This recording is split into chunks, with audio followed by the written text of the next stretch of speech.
Avascular necrosis या AVN एक common hip problem है। ये एक प्रोग्रेसिव डिजीज है, मतलब इसकी सीवेरिटी धीरे धीरे बढ़ती है। चलिए, तो मैं doctor Nitin Rawat, orthopaedic and joint replacement specialist, आज आपको बताऊंगा एवीएन डिजीज के बारे में।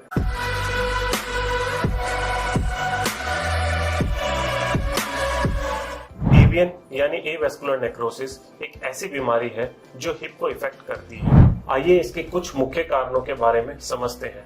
पहला कॉमन कॉज है लंबे समय तक किसी दूसरी बीमारी जैसे दमा या कोई स्किन प्रॉब्लम के लिए स्टीरॉयड का यूज किया जा रहा हो।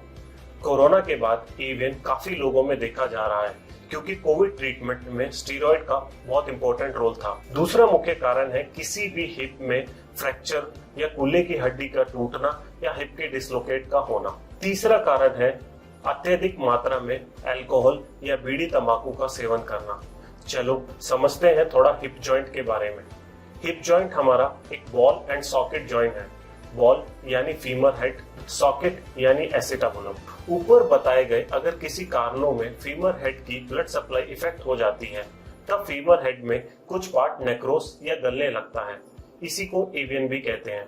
एवीएन एक साइड या दोनों साइड के कूल्हे को इन्वॉल्व कर सकता है। एवीएन की शुरुआत हल्के पेन से होती है। जैसा कि मैंने बताया, ये एक प्रोग्रेसिव डिजीज है। धीरे धीरे पेन की प्रोग्रेस धीरे धीरे बढ़ने लगती है। शुरुआती दिनों में पेशेंट को चलने में दिक्कत आती है। स्क्वाट्स या उकड़ू, क्रॉस लेग यानी आलती पालती बैठने में भी दिक्कत होने लगती है। यह प्रॉब्लम हिप के गलने की वजह से है। अर्ली स्टेज में सिर्फ फीमर हेड का इन्वॉल्वमेंट रहता है।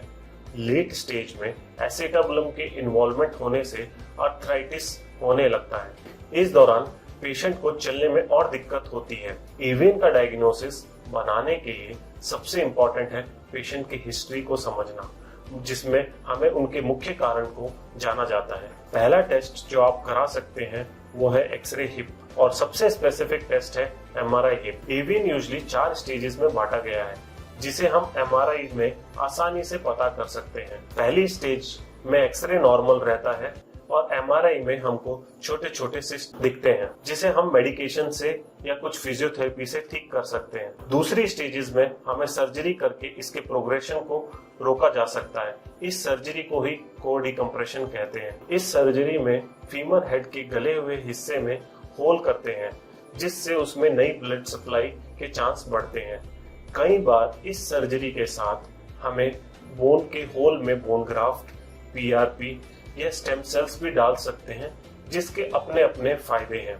एवीएन हिप लेटर स्टेज में, जिसमें फीमर हेड और कप दोनों का इन्वॉल्वमेंट हो चुका होगा, तब डिकम्प्रेशन का कोई उपयोग नहीं है। तब पेशेंट्स के लिए हिप रिप्लेसमेंट ऑप्शन होता है। पेशेंट की एज को ध्यान रखते हुए हम हिप रिप्लेसमेंट के इम्प्लांट्स को चूज करते हैं और डिसाइड किया जाता है कि पेशेंट का हिप रिप्लेसमेंट अनसीमेंटेड या सीमेंटेड होगा।